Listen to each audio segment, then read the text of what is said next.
Մարդուն չեն կարող ասել քո բեռը չենք ուղարկում, որովհետև cargo travel-ի բեռը պետք է ուղարկենք։ Արդեն շուկան կհասկանա, կորոշի, որ այստեղ մշտական բան կա, շարժ կա, ուստեղ կարելի է այս ընկերություններին էլ բերտալ կամ հայկական մեքենաներին էլ բերտալ։ Ընկերություններին տալիս ենք հնարավորություն աշխատել մեկ ընկերության հետ եւ գտնել լուծումներ ցանկացած խնդիրների։ Առաջարկը կլինի պահանջարկել շուրջը կգա կձևավորվի։ Գուցե Աֆրիկայից հավաքական բեռնափոխադրում պետք լինի։ Հայաստանում գտնվող լոգիստիկ ընկերության բիզնեսի գծով զարգացման տնօրենը ունի ստեղծագործելու մեծ դաշտ։ Տարբեր երկրների շատ գործընկերներ պետք է տեղյակ լինեն քո ծառայությունից, որ օգնեն, որ քանակ լինի։ Այդ կետերից մեկը այն էր, որ մենք մինչև հիմա ավելի հաճախ խոսել ենք ցամաքային բեռնափոխադրումների մասին շատը։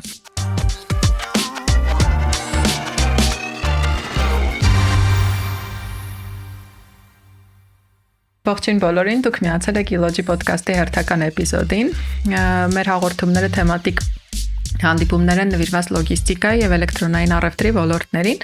Միացեք մեր ալիքին, բաժանորդագրվեք, որպեսզի բաց չթողնեք ոլորտի նորությունները։ Իսկ այսօր մեր հյուրն է Cargo Travel ընկերության բիզնես զարգացման տնօրեն Դավիթ Ավետիսյանը։ Ողջույն Դավիթ ջան։ Բարև ձեզ։ Շնորհակալություն հրավերը ընդունելու համար։ Կխնդրեմ մի փոքր ներկայացնես ինչ պրոդուկտներ ու ծառայություններ եք առաջարկում, ինչ տեսակ հաճախորդների հետ եք աշխատում, մի փոքր հասկանանք ընկերության ուղղությունը, դրանից հետո արդեն կփորձենք մի քիչ գլոբալ ոլորտից խոսել։ Նորից բարև ձեզ, շնորհակալություն հրավերի համար։ Cargo Travel ընկերությունը զբաղվում է լոգիստիկ լուծումներ առաջարկելով, մեր հիմնական հաճախորդները իրավաբանական անձինք են։ Մենք կատարում ենք արտահանման, ներմուծման, օժանդակում ենք բրոքերային ծառայությունների համար, բեռնափոխադրումներ իրականացնում ենք ծովով, ցամաքով, օդով, ցանկացած տարբերակով։ Այսինքն ընկերություններին տալիս ենք հնարավորություն աշխատել մեկ ընկերության հետ եւ գտնել լուծումներ ցանկացած խնդիրների։ Բոլոր ուղղություններով աշխարհագրական տեսանկյունից ձեզ կարող են դիմել,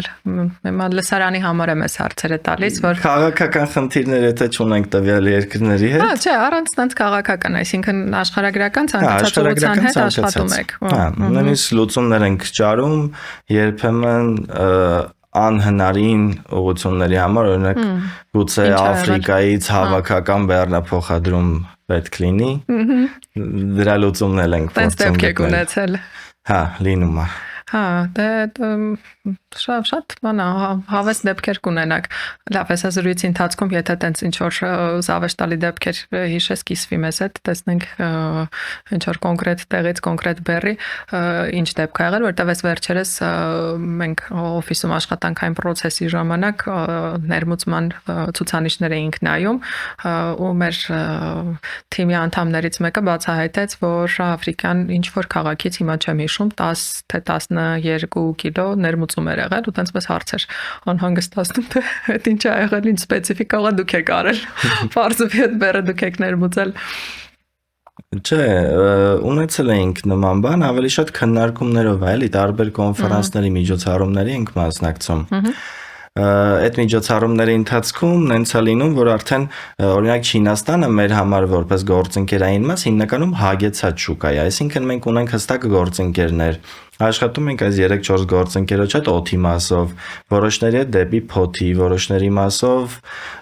Դուբայով, Իրանով գալու պարագայում ենք աշխատում, ընկերություն կա հյուսիսում, ուժեղ հարավում, այսինքն այդ ուղղությամբ զարգացնելու մասը քիչ բան կա անելու ավելի շատ դրա համար նոր հանդիպումների ընթացքում նմանատիպ տարօրինակ բաներ ենք քննարկում տարօրինակը առաջին հայացքից է թվում օրինակ շուկային ոչ բնորոշ շուկային ոչ բնորոշ պահանջարկ նույնիսկ առանձնապես չունեցող էլի որովհետև Հայաստանը աֆրիկյան ընկերությունները այդ օրինակ քիչ է աշխատում բայց երբ որ ցանկություն ունենա կարանք ու մի որոշ չափի նախանձով եմ մոտենում, որովհետև այդ ամեն ինչը կարողանում ենք կազմակերպել Դուբայով։ Իսկ Հայաստանի դիրքն էլ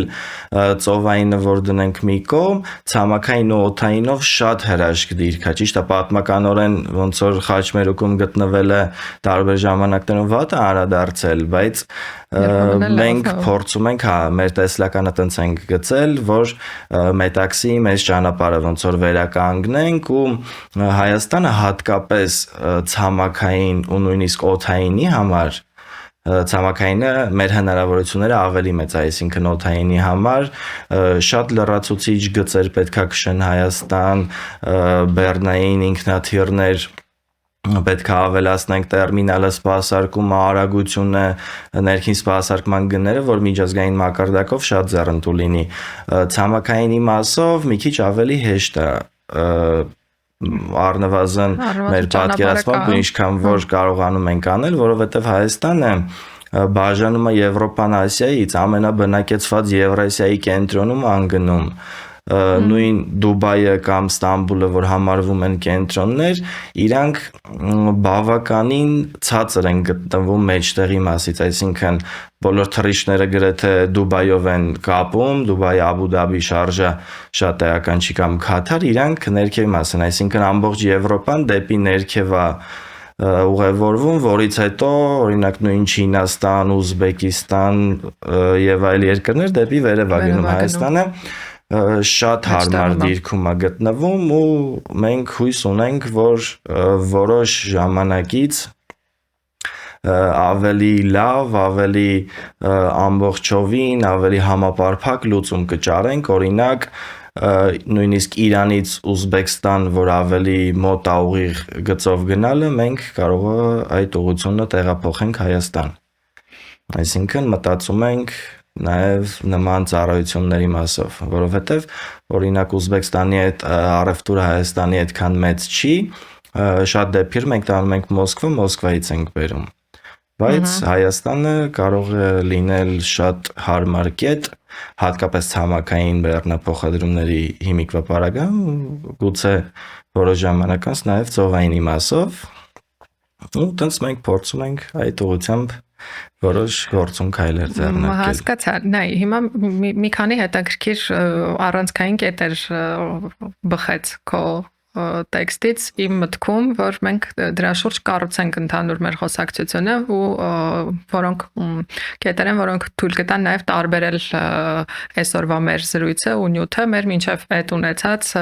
էպիզոդներից լոգիստիկայի մասով հենց, բայց մինչև այդ դրանց գալը, հեսա կգանք այդ օպերացիոն որոշակի հարցերին։ Ինձ մի հատ հարց անհանգստացրեց, դասիր տենց նախանձով բաների կա հետևում ես ուզում հասկանամ Հայաստանում գտնվող լոգիստիկ ընկերության բիզնեսի գծով զարգացման տնօրենը ունի ստեղծագործելու մեծ դաշտ։ Ես ոգևորություն նկատեցի քո մոտ նոր ուղղություններ, ինչ որ նոր բաներ, թե հետաքրքիր է լսել, այսինքն դու ինչքանով ես կարողանում ստեղծագործ լինես այդ, չգիտեմ, նոր ուղղություններ, նոր տարբերակներ կամ ոնց ես ստեղծագործում լավ այդ մասով, այսինքն որ ուղղությամբ ես բիզնեսի զարգացումը պատկերացնում, ինչ ես անում։ Ձեր նախկին հաղորդումից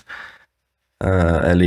ինձ թվում է որոշ չափի տարօրինակ է հաստիքը զարգացման գծով, որովհետև նույնիսկ մեծ ընկերությունները չունեն,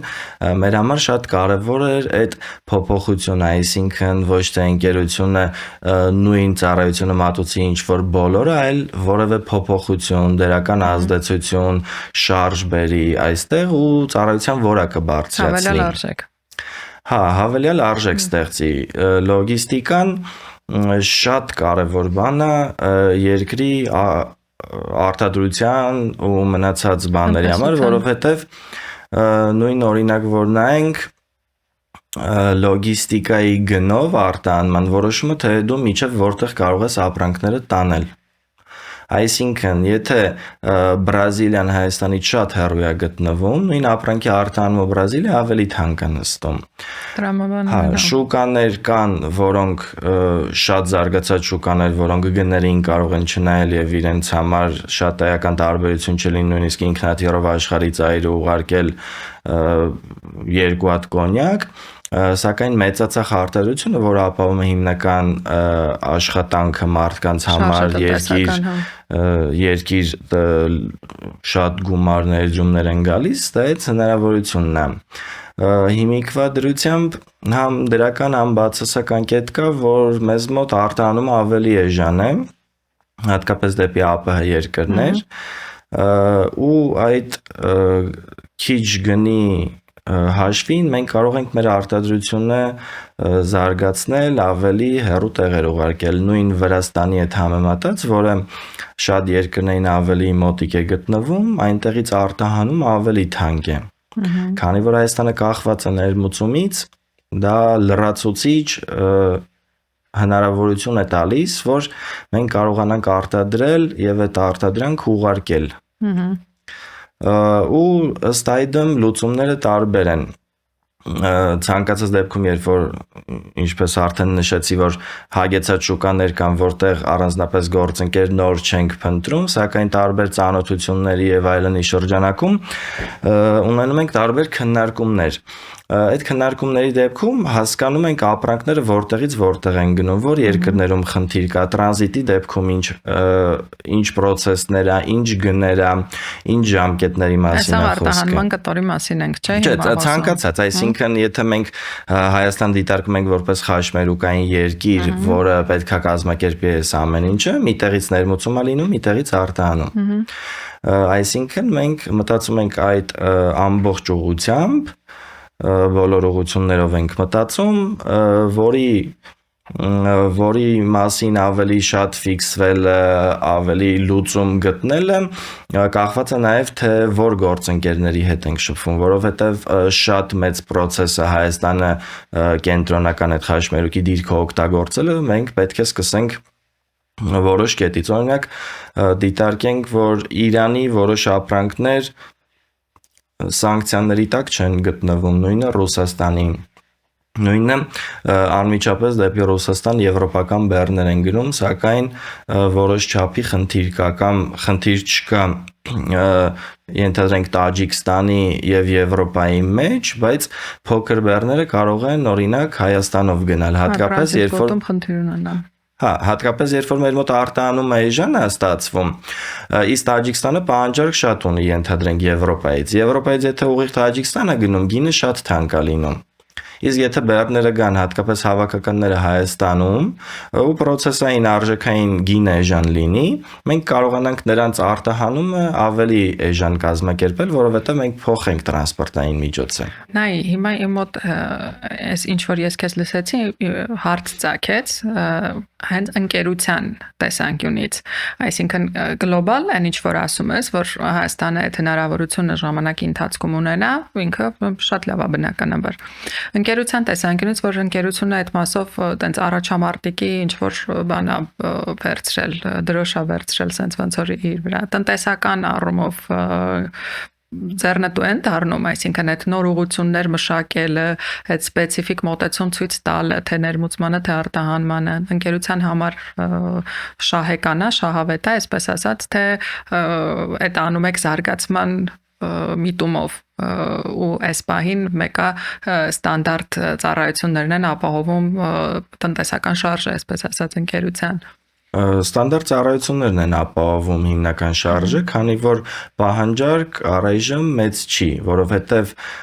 շատ ծավալուն է, այսինքն տարբեր երկրների շատ գործընկերներ պետք է տեղյակ լինեն քո ծառայությունից, որ օգտվեն, որ քանակ լինի, բայց առնվազն եթե եկամուտի մասով շատ եկամուտ չապահովի, հնարավորություն է տալիս, որ մեր բեռները ավելի շուտ գան։ Այսինքն, եթե ավելի շուտ նաև էժան, որովհետև եթե վերցնենք, որ Իսպանիայից շաբաթական կարող ունենանք 1 մեքենա հավաքական, այդ դեպքում եթե պատկերացնենք, որ մեզ կմիանա Միջին Ասիան մոտավորապես 150 միլիոն բնակչությամբ, այդ դեպքում, եթե մեր 3 միլիոնի դեպքում ամբողջ Իսպանիայից, որը բավականին մեծ է, հավաքում է 1 մեքենա, մենք կդառնա, որ ամեն խոշորացված համայնքից կհավաքենք Իսպանիայի 1 մեքենա, որը մեքենա լրացուցիչ չի գնա, կգա ամբողջը կհավաքվի Հայաստանում եւ Հայաստանից էլ, որ ծավալ չկա, մեկ հավաքական մեքենա գնա օրինակ Թուրքմենստան, կհավաքվի այդ մեքենան, որը հնարավորություն կտա այդ գրեթե այդ բոլոր երկրները վերոնշյալ Հայաստանի հետ ունեն պայմանավորվածություններ, թե հարկերի մասով, մաքսերի մասով, լրացուցիչ առավելությունների մասով, այսինքն այնտեղ պակասում է այդ համակարգված լուծում տալը,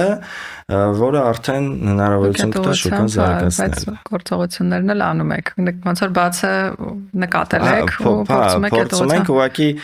տարբեր մասնագետներով հիմա որոշ օրենսդրական բաներ ենք ճշտում, օրինակ եթե մի մեքենան եկավ կեսը ավելացնենք մեջ ուրիշ մեքենայից, որը հնարավորինս արագ լինի կամ լրացուցիչ զննումներ չապահովի, process-ը հեշտանա, նման բաներ։ Ենթակառուցվածքների տեսանկյունից այդ մասով մենք հարմար ենք։ Առայժմ ոչ։ Որովհետև այդ որ ասեցիր գա մի բեռնատարի մեջ մի ուրիշին ավելացնենք եւ այլն, այդ պահեստային այդ cross-boarding-ի process-ը, այսպես ասած, անելու, այդ կնիքը հանելու նորը եւ այլն բեռնա թափում այդ process-ները, ուսում հասկանամ ինչքանով է Հայաստանի ենթակառուցվածքը ծավալուն տենց բան սպասարկելու, այսինքն այդ տեսակ լոգիստիկ ոնց որ լուծում սպասարկելու համար պատրաստ։ Ծավալի դեպքում կարող է խնդիրներ ունենանք, բայց ծավալին հասնելու ընթացքում ինձ թվում է, որ տարբեր, համ նոր պահեստներ կլինեն, նոր տերմինալ կլինի, գուցե դրանց գաղափարը փոխվի, շատ բաներ ավելի արագ լինեն, կամ տրանզիտ բեռների հետ կապված, այսինքն կարող օրենսդրական փոփոխություն լինի, որ ենթադրենք բեռները եթե գալիս են պլոմբով Հայաստանի տարածքով անցնում են գնում են ինչ-որ երկիր, մենք պլոմբը չենք բացում ստուգում։ Կարող է նման տրանզիտ բեռներով, որ գա process-ը շատ հեշտ հետագայում կազմակերպվի, հատկապես ես իմ փոքր մեքենաների դեպքում կամ հեշտ հավաքական է, այսինքն իրանք ամեն ինչը նույն ուղղությամբ է գնում, նույնը ձևակերպումները, նաև մեր մոտ շատ ուժեղ է վերահսկողությունը նույն ապրանքների կոդերի մասով, որ օրինակ Եվրոպայում շատ ազատ է ATG կոդեր կան ապրանքների, AGS կոդերը, AGS կոդերում օրինակ շատ բեռներ ունեցող բեռների թույլատրում են 6 նիշով արտահանումը կազմակերպել, մեր մոտ չի թույլատրվում քիչ քանակով, այսինքն ամբողջական նիշերը ունեցել ենք դեպք, երբ որ բեռը մի քանի կոդի տակ է եկել, որտեղ այդ երկիրը չի մանրամասնում, իսկ արդեն Հայաստանում ձևակերպման ընթացքում զննման կոդերի քանակն էլ է շատանում, ճիշտ է, նախորդ իմանում ես, որ տարբեր ապրանքներ կա, որ Հայաստանում տարբեր կոդեր է, ուղղակի այդ հեշտության բանը հատկապես տրանզիտի համար։ Նույն Դուբայի օրինակը, որ բերեցի, որ շատ նախանձով եմ իրենց մոտենում, իրենց մոտ շատ բանը առանց հարկերի է ինքը եկավ, գնաց, ավելի հեշտ է, էլի այդ մասով։ Ուղղակի նույն վերահսկողությունը process-ը ոնց է գնում, ինչ հաշվետվություններ պետք է տան, այդպես շատ բաներից է կախված, էլի, այսինքն համապարփակ լուծմանը մի քիչ երկար է պետք մոտենալ։ Իսկ այդ դեպքում մաքսային մարմինների հետ աշխատանքը ընդհանուր ոնց կգնահատես, այսինքն հիմա ոնց որ եկանք հասանք նրան, որ մեզ մոտ այդ առումով, չգիտեմ, օրենսդրական բաներ են, թղթաբանական եւ այլն, այսինքն ընդհանուր քո փորձառությունը աշխատանքը ոնց կգնահատես, ինչքանով է հեշտ, ճկուն, հնարավոր, կառուցողական եւ կամայական կամ ոչ կամայական երբեմն այդ աշխատանքը կազմակերպվում։ Տարբեր հարցերով առնչվել ենք, բավականին դրական է մոտեցումը, ուղղակի շատ դեպքերում ծրագրային, գիտելիքային մոտեցումների խնդիր կա։ Օրինակ DDP տարբերակով առաքումներ, երբ որ ստանում ենք, հարկերը պետք է վճարենք եւ առաքենք, Հայաստանում ընդունված տարբերակ չի, որովհետեւ եթե հարկերը վճարենք մենք հաճախորդի փոխարեն, այնտեղ տարբեր խնդիրներ կարան առաջանան։ Կարա խնդիր առաջանա, որ ստացող ընկերության հաշվապան չկարողանա հաշվանցել ծրագրային ապահովումն ավելի թույլ, որոշ դեպքերում մի սխալ գրանցման դեպքում այդ վճարված հարկը դիտարկվելու է նրանց որպես եկամուտ, այսինքն մենք եկամտը հարկ պետք է տվյալ դեպքում ուծենք։ Դրա համար ցանկալի տարբերակը հիմիկվա պարագայում, որ հարկերը վճարի այդ ընկերությունը։ Այո, հենց ինքը ներմուծող, այսպես ասած, ներմուծող ընկերությունը, բայց շատ ժամանակ, օրինակ, որ մենք պատվերները ստանում ենք դրսից, Ենթադրենք Իսրայելից պատվեր ենք ստանում, որ ապրանք ենք ուղարկում Հայաստան, խնդրում ենք առաքել եւ այդ վճարումը կատարել, մենք բրոքերային ծառայությունը կարողանում ենք մատուցել, բայց բրոքերային ծառայությունից զատ թե վճարումներով պետք է անի, հիմնականում տրամադրում ենք հայկական ստացող ընկերության, իսկ այդ ճիշտ է մենակ Հայաստանը չի, այսինքն շատ երկրներ կան, նույնիսկ շատ զարգացած, որոնք ասում են, ոչ, վճարումը չի լինելու, այսինքն ստացողը պետք է վճարի, համել դրանով հավաստելով, որ ինքը բեռը ստացել է։ Գուցե մեր մոտ լրացուցիչ ռիսկ է, այսինքն ռիսկայնությունը այնքան բարձր է, որ նրանք մտածեն, եթե դու վճարես, գուցե ուրիշ լինի ստացողը, այսինքն այդ ընկերությունը չի իմանա դրա մասով, որ առայժմ դեմ են այդ տարբերակին, բայց տեղյակ են, այսինքն որոշ քայլեր, եթե շատ տարիներ առաջ նման հարց գուցե քիչ մարդկանց մոտ կլիներ, քիչ մարդիկ առնչված կլինեին, հիմա ավելի արդիական է դառնում, ոնց որ շատ դրական փոփոխություններ են լինում, տարբերակա, որ որոշ ժամանակից, այսինքն գուցե հիմա պահանջարկը քիչ է։ Դրա համար չեն անդրադառնում, էլի։ Հասկացա։ Ոնց որ Աֆրիկայից հավաքական բեռները։ Ոնց որ Աֆրիկայից հավաքական բեռները կամ առհասարակ բեռները Հայաստան։ Տես, հիմա նորից որ հետ գնանք խոսակցության սկիզբը, ես ասացի, որ նկատեցի մի քանի տենց թիրախային կետեր քո ասած այդ սկզբի տեքստի մեջ, որ կարա հետո մեզ այս խոսակցության ժամանակ բանանից առայի, որ տարբերվի մեր զրույցը։ Այդ կետերից մեկը այն էր, որ մենք մինչև հիմա ավելի հաճախ խոսել ենք դե հարգելի պատճառներով խոսել ենք ցամաքային բեռնափոխադրումների մասին շատը։ Ինքդ էլ նշեցիր, որ այդ ավելի հարթ ու մշակված ու ճկունա դեռևս տեղի ունենում ոնց որ Հայաստանի համար, եթե վերցնենք համեմատության մեջ այս կոտային, ծովային, ցամաքային։ Հիմա կուզեի մի փոքր ծովային, ցամաքային, ծովային ու օդային տարբերակներից բանանենք, խոսենք ձեր հենց փորձառության մեջ համեմատելով ծառայության թեկուզ ցամաքային բանի ժամկետներ, գին, թողունակություն առհասարակ Հայաստանի այդ օդային բեռներ ստանալու, ծովային ժամկետների տեսանկյունից ինչ խնդիրներ եք ունենում, մի փոքր էս փորձառությամբ կկիսվես։ Ծովայինի դեպքում ժամկետն է շատ երկար չէ, ավելի շուտ անորոշ։ Որովհետև հատկապես Վրաստանով գալու դեպքում բեռները կանգ են առնում այլ նավահանգիստներում եւ նավ են փոխում, որի պարագայում չես կարող հստակ ասել, թե ինչքան ժամանակում տեղի կունենա։ Մենք ունեցել ենք դեպք, որ 3 ամսում պետք է բեռը գար։ Այդ որ երկրից Հայաստանն ենք խոսում հիմա օրինակ Չինաստանից, Ամերիկայից։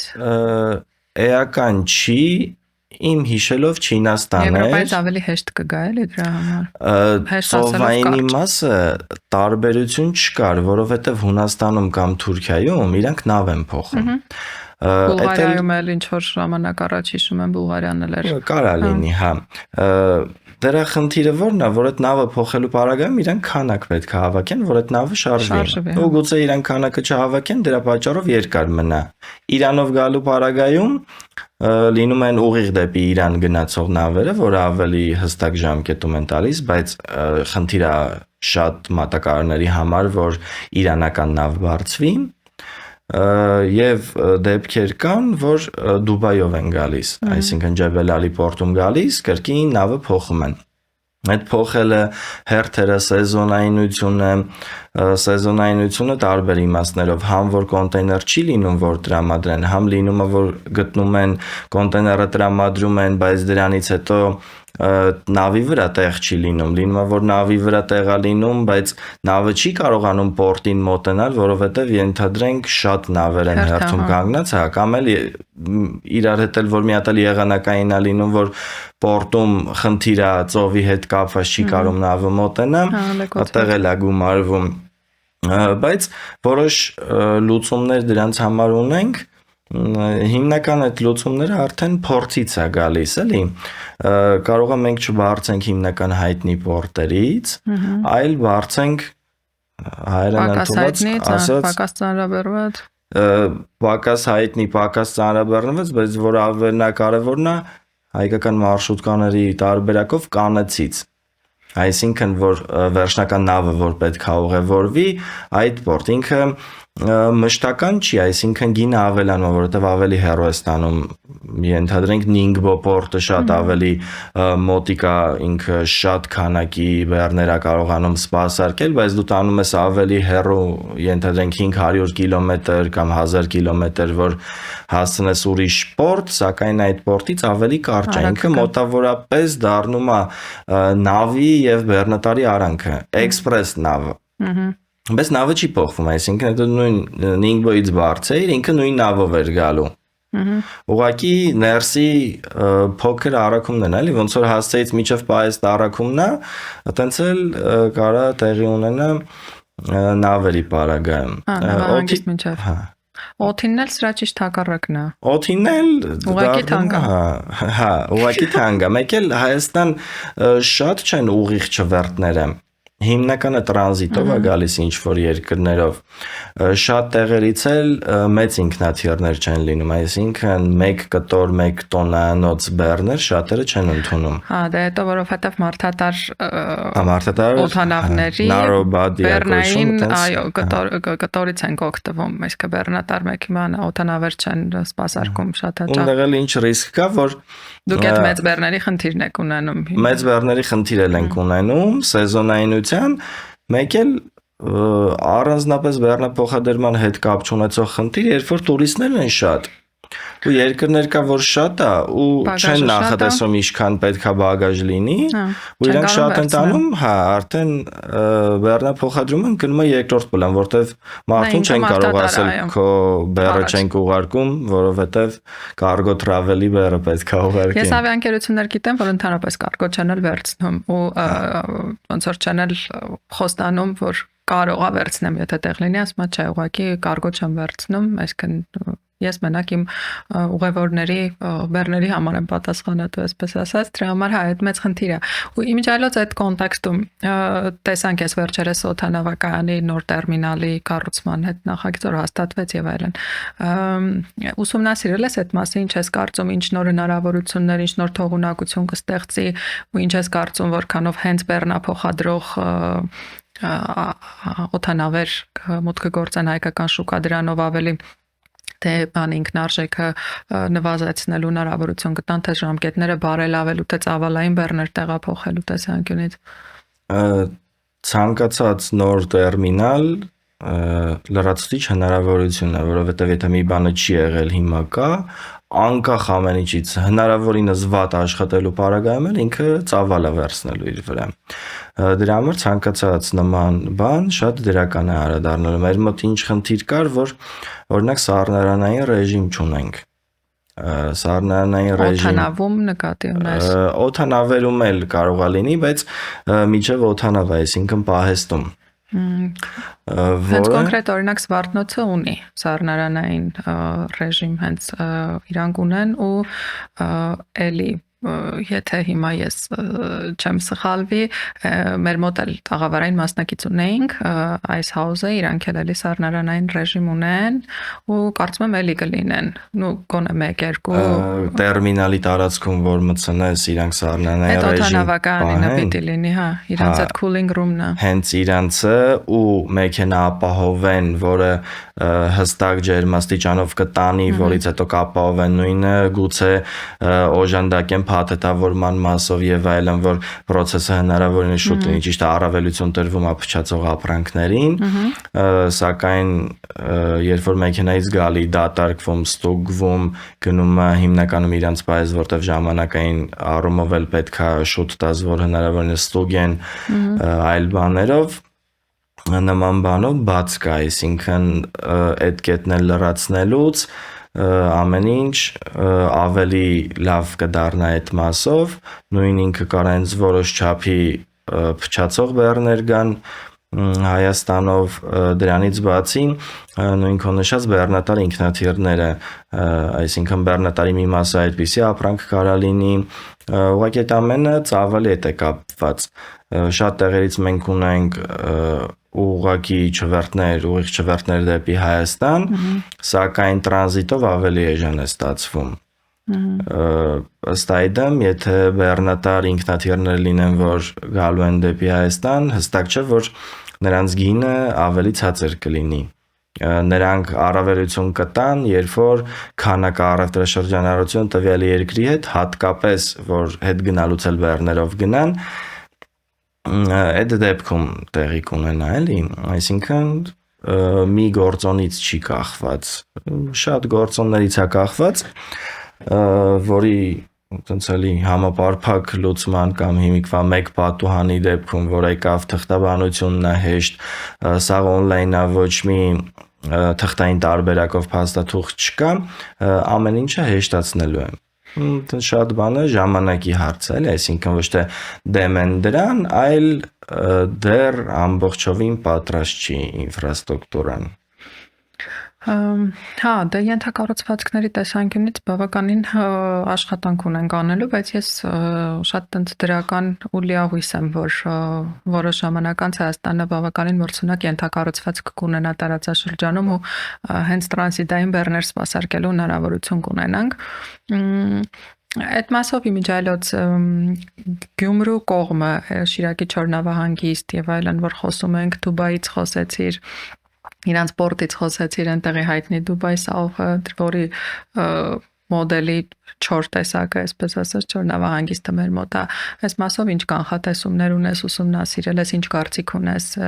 ինքը ինչ իրականանելիության հավանականություն ունի։ Ինքը շատ հարմար տարբերակ կարա լինի, հատկապես որ գտնվում է Սև ծովին մոտիկ, այսինքն ծովային բեռներն էլ են գալու, նաև Երևանից ծանրաբեռնվածությունը կթեթևանա, ու նորը կառուցելուց, այսինքն նոր տեխնոլոգիաներով ավելի ճկուն տարբերակով կարող են այդ ամեն ինչը անել, արդյունքում ինչ կստացվի, չեմ կարող ասել, բայց մոտեցումը այդ Չոր նավահանգստի գաղափարը, հատկապես իմ նշած այդ մեր տեսլականի մետաքսի ճանապարհի պարագայում իմ կողմից շատ ողջունելի է, այսինքն նույն այդ պահեստը կարելի է դիտարկել ոչ թե որպես միայն պահեստ, այլ ինքը կարող է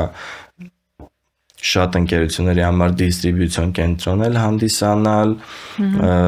ինքը կապողողակ է, այսինքն մի բան ամեն ինչը որ գա այնտեղ հավաքվի, այնտեղից հետ գնալն էլ է հեշտ լինելու, ինքը թեթևացնող շատ դրական նայում եմ ցանկացած նման փոփոխության, հատկապես հիմա որ հաշվի առնենք, որ ճանապարհը հատկապես Երևանից հիմնական արտադրությունների մասը Երևանի շրջակայքում է, էլի, կարա այնտեղ աշտարակ արտաշատով լինի, բայց հիմնականը արտադրող մասը այս կողմերի վրա է, ու այդ ճանապարհն էլ հատկապես Հայաստանի նման ծով չունեցող երկրի համար շատ կարևոր դեր է խաղում, ու իմ կարծիքով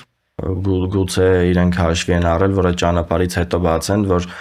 ոնց որ սկզբում բացասականով չսկսեն տենան ճանապարհը վատ է, չենք կարողանում, խնդիր կա, ծավալ չկա եւ այլն, ինձ թվում է պակաս բան չի մնացել, սկսեք։ Առաջարկը կլինի, պահանջարկել շուրջը կգա կձևավորվի արդեն, այսինքն կիմանանք ինչ ենք վաճառում, չէ՞, այսպես ասած արտաքին շուկաներին։ Իսկ եթե քեզ հենց հնարավորություն տրվի ինչ որ իրավիճակում ընդհանուր Հայաստանի շուկայի համար բեռնափոխադրման ոլորտի ընդհանրապես ներմուծում, արտահանում, մի խոսքով այս ոլորտները բարելավելու տեսանկյունից ինչ որ 1 կամ 2 այնց շրջադարձային փոփոխություններ անել, ինչ բլոկներում ես տեսնում, որտեղ հայացքդ կուղեիր ու այդտեղ կփորձեիր այդ փոփոխությունները կամ մատնանշեիր, որ արվեր, կամ ինքդ կանեիր։ Եթե ինձ համար թիրախային լիներ, որպես այդ պատասխանատու անձ թիրախային լիներ ոլորտը զարգացնելը, նույն պահեստների հետ կապված լրացուցիչ առավելություններ կտա, օրինակ եթե տվյալ պայմաններին համապատասխանող պահեստ կառուցվի, կունենան ինչ որ առավելություններ, օրինակ ոնց որ ջերմոցների պարագայում է տեղի ունեցել։ Դրանից բացի շատ լավ տարբերակներ կար, որ բեռնատարների ձեռքբերման համար, եթե նոր մեքենաներ էին, տոկոսները պետություններ վճարում նույնն է, ճանապարհների վերանորոգումներ շատ կարևոր, իսկ եթե ավելի գլոբալ ենք նայում, օրինակ տարբեր երկրներից է գալիս որպես տրանզիտային տարբերակ որ լինի, հնարավորինս on-line տարբերակի անցում ամեն ինչի ցանկացած բեռ հատկապես եթե տրանզիտ լիներ on-line բոլոր թղթերը հնարավոր լիներ կցել, որ միանգամից գար, հատկապես եթե Հայաստանում իջնող բեռ չլիներ կամ այդ բեռը ստուգեին, զննեին, մնացածը միանգամից դուրս գար նախորոք իմանալով, այսինքն քիչ ռիսկային ապրանքներ չդիտարկվեր, ճիշտ է, ընթացքային էլի ստուգումներ լինեին, բայց այդ նույնը process-ային նախորոք ներկայացել ենք, որ այս 10 ընկերության բեռներն են գալու, որից միայն մեկն է հայկականը, հայկականին ստանան, նայած դեպքերում լրացուցիչ զննում լինի, եթե կարիք կա, մնացածը արդեն ավտոմատ փակվի գնա, ինչպես պլոմված մեքենան տրանզիտ է, եթե լրացուցիչ խնդիր կա, ստացել են ինչ-որ տվյալ ստուգումը լինի, բայց շատ արագ լինի այդ process-ը ու շատ ժամանակ որոշ չափի հարկեր են, տուրքեր են գեներացվում, դրանք չլինեն, այսինքն հնարավորինս նվազեցնենք դրանք ու դրանք նաև կապահովեն հայկական հատկապես հայկական բեռնատարների ապրանքը, որ կգնան դեպի ավելի շատ արևելք, քանի այլ սահմանները փակ են մեզ մոտ բացա միայն հյուսիս եւ արևելք գնալը, լրացիչ հնարավորություն կտա, որովհետեւ օրինակ հիմա շատ տեղ կարող ենք ասել, որ կա, որովհետև Բելարուս, Ղազախստան կամ այլ միջինասիական երկրների առևտրաշրջանառությունը կեսը, գուցե կեսից ավելին իրենց երկրների մեքենաներով է լինում։ Գուցե որոշ չափի լավը, որ մեր մոտ գները բարձր է, այսինքն եկամտաբերությունն է լավ, այդ ուղղությունը մեզ այդքան էլ հետաքրքիր չի, բայց շատ ժամանակ հետաքրքիր ուղղությունը ուղղակի մենք չենք նախընտրում գնալ այնտեղ։ Չենք նախընտրում գնալ այնտեղ։ Օրինակ Խորգոսի սահման Չինաստանի կամ Ղազախստան, Ուզբեկստան, իրանք հեռու երկրներ, մեր հիմնական վարորդ ընկերություն ամենտեղ ռիսկ է։ Պահանջարկը կա, բայց չենք նախընտրում, հա, ինչ որ ռիսկերից ելնելով։ Հա, ռիսկերից ելնելով գնացինք հակառակ կողմից բեռ չի լինի, քանի որ հիմնականում ուզբեկներն են հետ բեռները վերցնում, ըստ այդմ խնդիր կարա լինի, որտեվ գուցե վրացիք մեզ չտան կամ չունենանք թույլատվություն Վրաստան մտնելու տվյալ դեպքում, դրա համար ավելի լավը քիչ ռիսկային տեղեր գնանք, օրինակ Մոսկվա, որովհետև Մոսկվա չի կարող բեռ չլինել։ Հա, ոնց լինի, բեռ կլինի, բեռնված նորից հետ կգա, այսինքն դա դեռ չի գա մեքենան։ Դե էս էլ երևի արդեն ծավալների մասին է, էլի մի քիչ խոսում, չնայած մյուս կողմից էլ հիմա ասեցիր, սկսեցի մտածել, որ գուցե այդ ռիսկը մի որոշ ժամանակ, երբ որ բիզնեսը կարողանա վերցնել, որովհետև տենց էլի հիմա կդժվարանամ դատել, էլի թե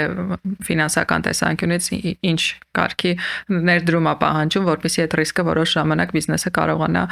սուբսիդավորի, այսպես ասած, ու վերցնել այդ ուղղությունները, մեկը, երկուսը թեկուզ ոչ ամբողջ աշխարհով ու գնան այնտեղ արդեն շուկան կհասկանա, կորոշի, որ այստեղ մշտական բան կա, շարժ կա, ուստեղ կարելի է այս ընկերություններին էլ բերտալ կամ հայկական մեքենաներին էլ բերտալ։ Այդ նույն այդ նավահանգիստների բանն է, որ հավաքեցին, կուղարկեն հստակ ոնց որ չվացուցակով բան չեն անում, չեն շարժվում։ Հիմա եթե իմանան Այսինքն դուք էլ իմանաք, որ հստակ չվացուցակով կամ մշտական տվյալ բեռնափոխադրողը այս ինչ ուղղությամբ գնում է, արդեն հետ եկող բեռ լցնելը ավելի հեշտ կդառնա։ Բայց տնտեսապես հա չեմ պատկերացնում, ոնց որ ինքը ինչքան ժամանակ ու ինչ տենց ռեսուրս կպահանջի էլի բեռնափոխադրողից։ Այստեղ էլ բայց ինչ ես կարծում ոնց որ այդ ռիսկին պետքա գնանք, թե ինչ որ ավտոմատ այդ ծավալները ինչ որ պահի կարան ստեղծվեն, այսպես ասած, եւ արդեն հասկանանք, որ այնտեղ կա այդ բեռը, այդ պատվերը, գնանք վերցնենք, գանք։ Ինձ թվում է որոշ չափի նաև վարորդներից է կախված, որը հիմա վարորդների խնդիր կա, այսինքն հատկապես որ շատերը Ռուսաստանի վիզայի խնդիր են ստացել, նախընտրելի չի, արդեն ցանկալի չի, հնարավոր չի գնալ եւ այլն, քանակի խնդիր կա։ Իսկ այդ բaragam վարորդներին, քանի որ ստանդարտացում չունենք, օրինակ վերահսկողություն եւ այլն, որ պարտադիր, օրինակ պետք է իմանաք այս բոլոր երկրների օրենսդրությունները մտնելու տարբերակները ինչ խնդիր է լինում եւ այլն, հատկապես որ պետք չի գալիս, օրինակ էլի ոնց որ Ուզբեկստանին անդրադառնանք, ամենաէժան գները Ուզբեկստանից է։ Ուզբեկստանից կարա մոտավորապես 5800 կիլոմետրանոց երթուղին լինի նույնը, ինչ որ Հայաստանից 3000 կիլոմետրանոց երթուղին է։ Ըստ այդմ հստակ չի արժի մեզ գնալ այդ շուկա, թե չարժի։ Ուղղակի նաև խնդիրը, որ շատ վարորդներ չեն նախընտրում գնալ, ասում են ոնց որ Ռուսաստան ավելի հարմար է, լեզուն ավելի հեշտ են տիրապետում, ասում են չգիտեմ ընդեղ ու ճանապարհն է ծանոթ, ամեն ինչ པարզ է, ծանոթ է, ոնց որ մութանտար չի, այսինքն երկար տարիներով աշխատած ուղղություն է Ռուսաստանում։ Հասկացա, դե ամեն դեպքում զարգացումը հայտնի ու ծանոթ ճանապարհներով չի լինում, ոնց որ զարգացման ու բացահայտումների համար պետքա ինչ որ տենց խոչընդոտներով, անորոշություններով, անհայտներով ուղղություն էլ վերցնել։ Կարծում եմ ոնց որ դուք եք ընտրել այդ նոր ինչ որ բացահայտումների, նոր լոգիստիկ ուղիների բացահայտումների ճանապարհը, էլի կլինեն ընկերություններ, ովքեր իրենց համ կարողանան թույլ տալ, կունենան այդ հնարավորությունը, համ կընտրեն այդ ճանապարհը, այսինքն ինչ որ փուլում դժվարություններով անցնելով, բայց հետո ինչ որ մի նոր լուծում առաջարկելով։ Հետաքրքիր ոլորտ է այս լոգիստիկան, որովհետև մենք գրեթե ոչ մի ընկերություն չենք ասի, որ մեզ մրցակից են։ Մենք ասենք մեր գործընկերներն են, այսինքն մեր պատվերների որոշ չափը գալիս է լոգիստիկ ընկերություններից, ինչպես նաև իրանք են ունենում որոշ մեքենաներ, որ մենք ենք պատվեր տալիս, համագործակցելով է բավականին հետաքրքիր, այսինքն ինչքան էլ մրցակցություն լինի, ոնց որ նույն հաճախորդներն են, բայց հիմնականում ավելի գործընկերային հարաբերությունն է։ Օրինակ նույնը, եթե մեկը վաճառում է Samsung, մեկը iPhone, քիչ հավանական է, որ ասես իրար գործընկեր ենք, ասես մրցակից են, կամ ես կամ են։ Լոգիստիկ ընկերությունների բaragam մենք շատ լավ ընկերներ ունենք, շատ լավ գործընկերներ ունենք, նենց գործընկերներ, որոնք հետո ընկերներ են դառնում, որ համագործակցում ենք ու բացարձակ խնդիր չենք տենում, այն որ շատ լավ ոնց որ մեծ միջավայր է, որ այսինքն նույն ծավալի այդ գաղափարի բանի շրջանակներում նրանք էլ կաջակցեն, ենթադրենք ինչ որ քանակի կամ նույնը կարող է հայկական ընկերությունը իմանա, որ Ղազախստանից Վրաստան բեռապետ տանել, որ մենք չունենանք, բայց նրանց գործընկերներ ունենան, կարող է առաջարկեն նույն մեքենայով գանք որոշ մասը դատարկենք Վրաստանում, դրանից հետո շարունակենք դեպի Հայաստան։ Ինքը ճկունություն է ու նույն մեր գործընկերների օժանդակությունը մեզ շատ օգնում է տարբեր հարցերում։ Տենց է, լրիվ համաձայն եմ լոգիստիկան համագործակցությունների մասին, ոնց որ դու ասացիր։ Շատ լավ, շնորհակալ եմ Դավիթ ջան, շատ հետաքրքիր զրույց ունեցանք։ Շնորհակալ եմ, որ հրավեր ընդունեցիր, միացար մեզ։ Եթե հիմա խոսակցության վերջում լսարանին ձեր հաճախորդներին եւ այլն դիմելու ցանկություն ունես, խնդրեմ։ Բեմը քոնն է։ Շնորհակալություն հրավերի համար։ Շատ հետաքրքիր, նույնիսկ որոշ հարցեր բարձրացնում էիր, որ այն որ մտքովս անցնում էր, բայց չէի էլ ֆիքսվում, այսինքն որոշ նոր ավելի գուցե նեղ կոնկրետ հարցեր ձևավորվեն։ Շատ հետաքրքիր է ձեր այս հաղորդաշարը, որի ընթացքում նույն նայել պատրաստվել եմ, էլի տեսել եմ ով ինչ է ասում եւ այլն, այսինքն նույն լոգիստիկ ոլորտում, քանի որ ինֆորմացիայի խնդիր կա հատկապես հայերեն լեզվով, շատ հետաքրքիր է մնացած ընկերությունների կարծիքը, նույնը որ մենք կարծիք ենք արտահայտում, շատերը գուցե լսեն եւ միանան, այսինքն ասեն շատ հետաքրքիր է, մենք էլ ենք ունենում ասես պատվերներ կորցնում ենք կամ Մոսկվայով ենք ինչ որ բան բերում, անմիջական կարող ենք բերել։ Շատ ձեր հաղորդմանը, ձեր միջոցառմանը, էքսպոին հաջողություններ եմ մաղթում։ Շնորհակալ եմ։ Ու տենց լավ լուրերից էլ ձմեռ պապու տենդերը մենք ենք շահել, այս տարվա նվերները ժամանակին կգան։ Այդ կարևոր ինֆորմացիա էր։ Շնորհակալ եմ Դավիթ ջան, մերսի շատ։ Ձեզ էլ։ Իսկ դուք շնորհակալ եմ, որ մինչև վերջ նայեցիք, լսեցիք մեր էպիզոդը։ Կհանդիպենք հաջորդ հաղորդմանը։